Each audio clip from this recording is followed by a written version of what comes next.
Para llegar a la paz, es necesario hacerle frente a una pregunta bastante peluda. ¿Qué hacemos con respecto a todos los crímenes que ocurrieron durante la guerra? ¿Qué tipo de justicia se necesita para seguir adelante?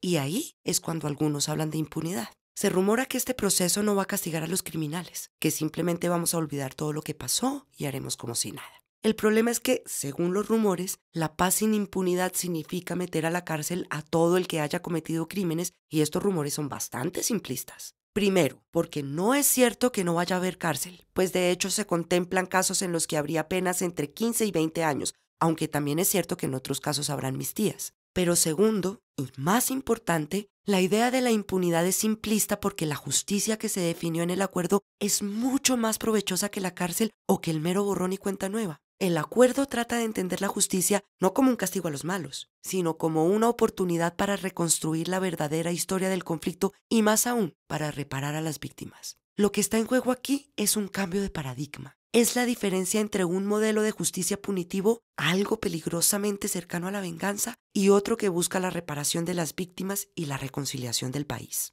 Ahora, reconstruir la historia es un asunto de tremenda importancia. Implica tener la información completa para saber qué fue lo que pasó, quiénes han sido responsables de esta violencia y para aprender y enmendar los errores que cometimos. Y esto, para un país que nunca se ha podido contar su propia historia, una historia llena de versiones contradictorias, rumores y secretos, es una de las claves para poder avanzar. Entonces, ¿cómo vamos a reconstruir la historia del conflicto? El acuerdo de paz en este punto es realmente estratégico. Y recordemos que se trata de una negociación. Sería ingenuo esperar que una de las partes accediera a entregar las armas y meterse a la cárcel sin más. Para poder conocer lo que pasó y que además se haga justicia y que todo esto cuadre dentro del marco de una negociación, la idea es que todos los que participaron, de forma directa o indirecta, reciban una serie de incentivos para que revelen la verdad. Y con participantes nos referimos a guerrilleros, militares, paramilitares, agentes del Estado, financiadores y a los que dieron apoyo político. Todo este proceso será cobijado por un nuevo marco legal conocido como la Jurisdicción Especial para la Paz. En ella se propone estudiar caso por caso para determinar quiénes pueden acceder o no a las amnistías. Si el caso es amnistiable, la persona juzgada debe reconocer su responsabilidad y contar toda la verdad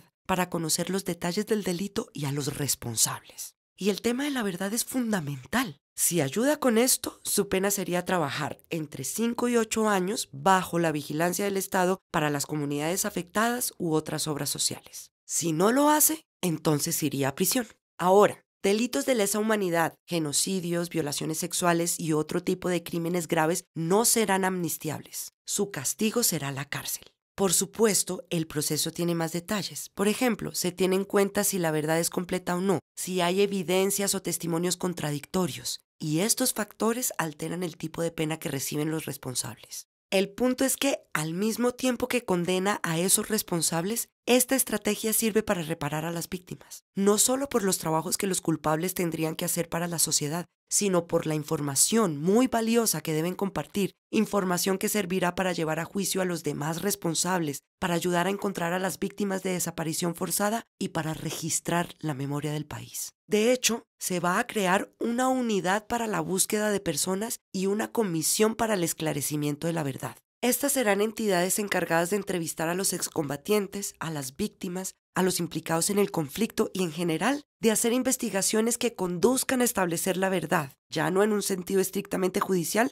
sino para la memoria histórica del país. Y de paso, con toda esa información se diseñarán programas de reparación a las víctimas. ¿Y qué quiere decir eso? En últimas, el gran objetivo es reconstruir el tejido social.